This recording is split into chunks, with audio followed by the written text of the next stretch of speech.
Giselle, my eldest son's wife, always speaks harshly to me and maintains a sarcastic attitude no matter how hard I try to build a good relationship with her. When invited to our granddaughter Marcia's 5th birthday party, my husband and I arrived only to find Giselle had prepared a meal and cake for just 3 people. Giselle, what about our meal? Only enough for the family? What? No food for stingy people here? She said this while still holding the gift and envelope we had just given her, a $500 gift for your granddaughter's celebration. Are you joking? My dad gave $2K, it should be at least $1K. I thought it was a normal amount. I'm at my limit. Can we cut ties after today? Giselle said with a full smile. Having my own parents here is more than enough. We don't need you. In fact, you're just in the way. My husband and I exchanged glances. Shall we go home? Yeah, I was shaking with anger. Enough of holding back. I will make her regret how she insulted us and ruined Mara's birthday. I am Elise, a 60-year-old living with my husband, Matt. I work part-time in a restaurant. Ever since our eldest son, Jackson, landed a job at a major company, I felt a weight lifted off my shoulders. Matt and I enjoy our days off together, going to movies or traveling. We have a good marriage. Matt is kind, and Jackson is serious and kind to his parents. I felt blessed, but secretly worried that Jackson, in his late 20s, showed no signs of marrying. I hope to be called grandma one day, but I understand many young people nowadays choose not to marry. Just when I had almost given up hope, Jackson brought home his fiancée. She was Giselle, the only daughter of a well-known local company. They met at a cafe near Jackson's company. Giselle, not adept at office work and looking to gain some experience, was working there part-time. She had approached Jackson, and they started dating. She seemed like a capable, beautiful woman who could lead Jackson. The year after they married, they were blessed with a granddaughter named Marcia. Jackson and Giselle, who lived in a nearby condominium, would often bring Mara to visit us during long weekends besides Thanksgiving and Christmas.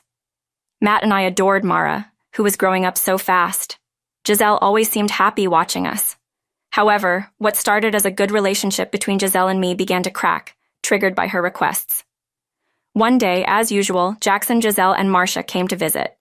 Seeing Matt and Jackson off on a shopping trip, Giselle approached me. Mara has sensitive skin, so we have to be picky about her clothes. The ones with good design are pretty expensive. Was she hinting that she wanted me to buy baby clothes, I wondered? Jackson earns a salary higher than the average for men in their 30s. He's so generous. Wouldn't he easily give money for children's clothes if I asked? Maybe they're saving for the future and don't want to spend from the household budget. And Giselle's family seems wealthier than ours. Maybe it's hard for her to ask her parents. Giselle, is there a particular outfit you want? After hesitating, I asked, and Giselle's face lit up. Yes, I love this brand because it's cute. Famous actresses often dress their kids in it. She showed me images on her mobile phone, and I was astonished. A short-sleeved t-shirt was $70, a lacy dress $100, and ballet shoes with the brand logo were an astonishing $1,000. Giselle, isn't that a bit extravagant for ordinary folks like us? I gently chided her, but Giselle retorted with wide eyes. Don't you find Mara adorable? I don't mind wearing thrift store clothes, but I want my daughter to wear nice things. Overwhelmed by her fervor, I ended up buying the high-end clothes and shoes she insisted on. I hesitated to tell Matt about it, choosing to remain silent. I justified it to myself, thinking, I bought these with my own salary, so it's okay, right? After that, besides other gifts, I continued to send clothes and shoes for Marcia's birthdays and Christmas. However, one thing puzzled me. Every time the clothes arrived, Giselle would send a thank you message, but she never posted pictures of Mara wearing them. One weekend, while having lunch with a friend, I confided in her about this. She thought for a moment and then showed me an online marketplace. Is this? I gasped in surprise. Just 2 days after I had sent Giselle the clothes, the same items were listed on the site. The same items you bought for your eldest son's wife? Yes, a limited edition for spring. No mistake there, and they're unopened. I always buy children's clothes here, so I keep an eye on this brand. It's popular. An unopened item sells for a high price. My friend frowned. This person, I remember their username because it's unique. They post high-end brands several times a year. so I wondered if they were selling gifts they received. I had a bad feeling. If it happened just once, it could be a coincidence. But if it continued, it would mean Giselle was secretly selling the clothes I sent. Or worse, was she planning to sell them from the start and just using me to buy them? Whenever I checked the online marketplace, 2 days after I sent the clothes, the same items listed by the same username would appear. Last year, during a visit to Jackson and Giselle's home, I finally decided to confront Giselle. I've decided to stop giving clothes as gifts. Why? Giselle puffed up her cheeks in response. Matt opposed the idea of such expensive children's clothes. But don't worry, I'll continue to give toys and gift cards as usual. I had finally talked to Matt about this matter, albeit late. Matt agreed with me. Giselle, being a housewife, might be selling the children's clothes for some extra cash. If you find it hard to refuse, feel free to use my name. Thank you, I'll do that. Sure enough, when I mentioned Matt's name, Giselle swallowed her complaints. He's not comfortable with the reticent Matt. Fine then, I understand. Matt's quite stingy, isn't he? She spat out the words bitterly. But after that, she never pestered me for children's clothes again. There were other behaviors of Giselle's that irked me. Perhaps due to being a germaphobe, whenever I tried to touch Marcia, Giselle insisted on me washing my hands with soap and sanitizing them. Furthermore, whenever I visited their condominium, Giselle would follow me with an alcohol spray, disinfecting everywhere I touched. It felt like being treated as a germ, which was unpleasant. Amidst growing distrust towards Giselle, I received an unexpected call from her. Surprised, I answered, and she spoke with a buoyant voice. We're planning a birthday party for Mara soon. Would you and Matt like to come and celebrate with us? Really? Is that okay? I had to ask again to be sure. We usually invite kindergarten friends, but this year Mara already celebrated with a friend whose birthday is close. So, Jackson and I thought we'd invite you guys. How about next Sunday? Thank you, we'll be there. I was planning to send the present by express delivery service as usual, so I was really happy. Is the doll she wanted before okay for a present, or would you prefer a gift card? Could we have cash this time? Understood. After discussing with Matt, I put the present and $500 in an envelope and went to Jackson and Giselle's condominium the following Sunday. The living room, stylishly decorated with pastel-colored balloons and garlands, had Marcia standing there with a shy smile, her hair adorned with a ribbon, wearing a pink dress. Grandma, Grandpa, thank you for coming to my birthday party. Marcia greeted us, holding the hem of her skirt, and both Matt and I couldn't help but smile warmly. She always looks cute, but today she looked like an angel or a fairy. Thank you for inviting us. Now 5 years old, you're a big girl now. Yes, I'm a big sister now. Her confident reply was irresistibly adorable. Dad, Mom, thanks for coming. We were surprised to see Jackson.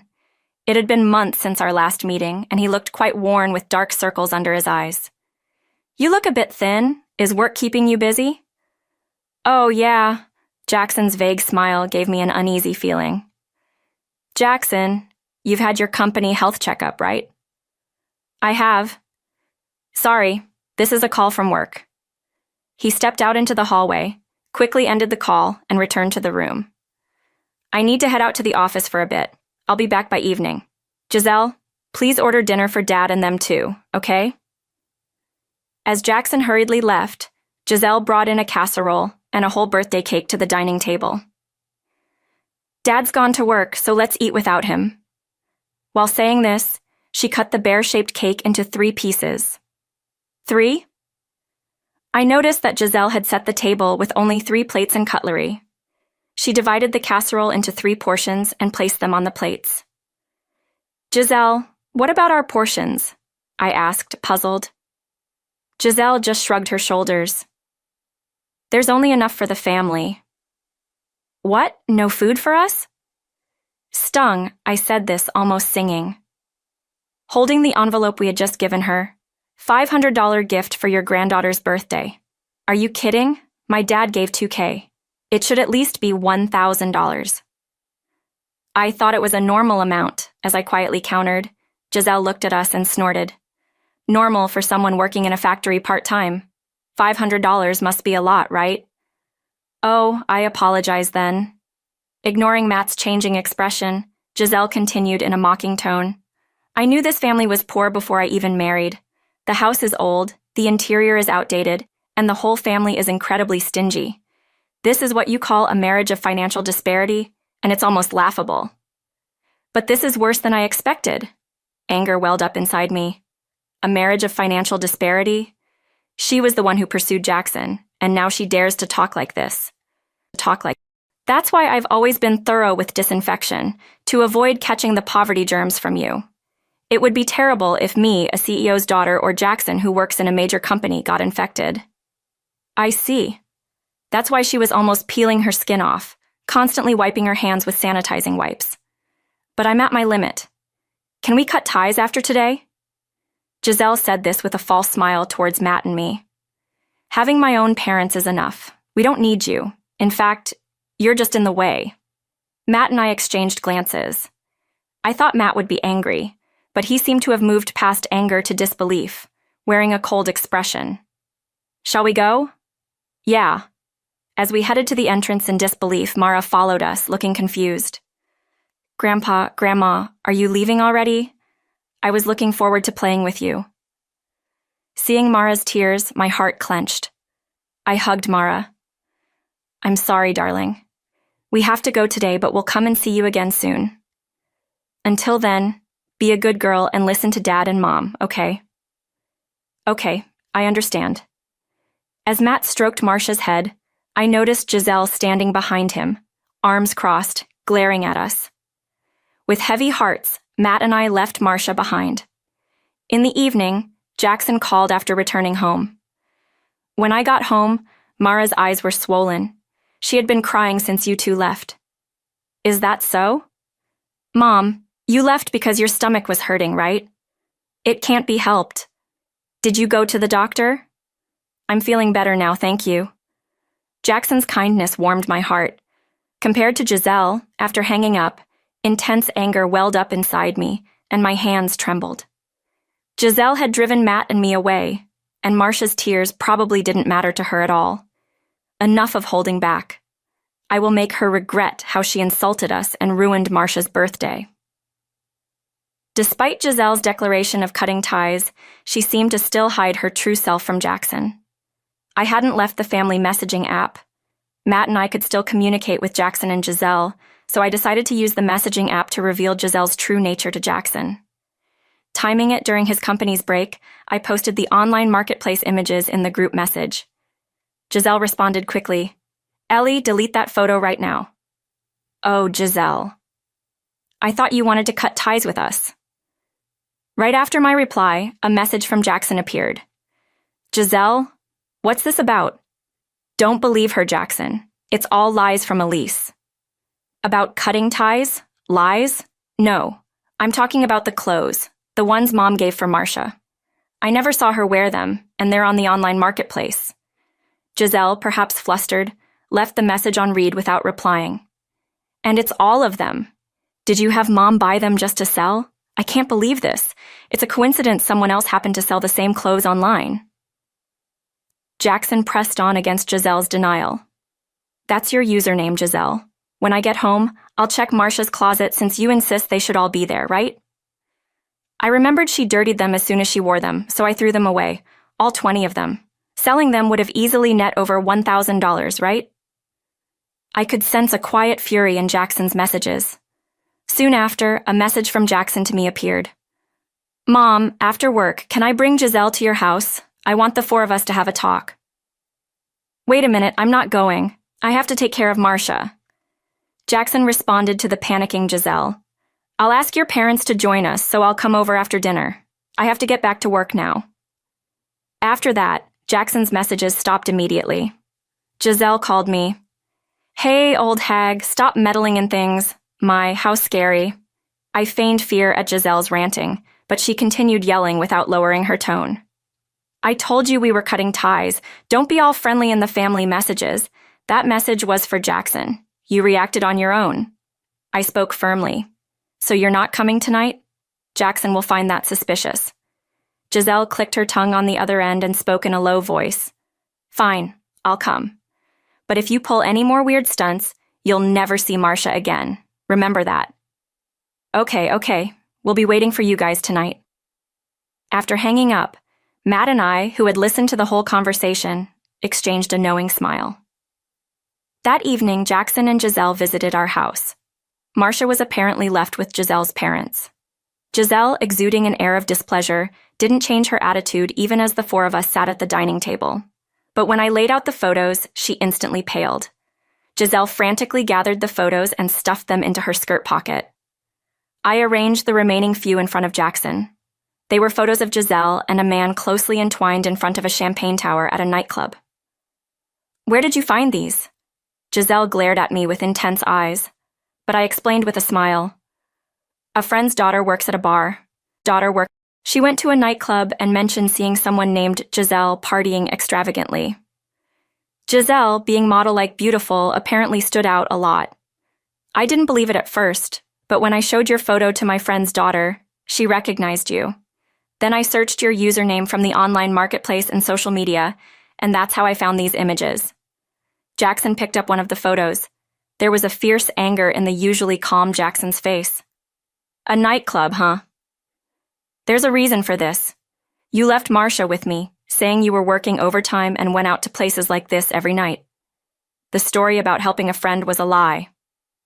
Then, Giselle, faced with his icy tone, didn't even try to excuse herself.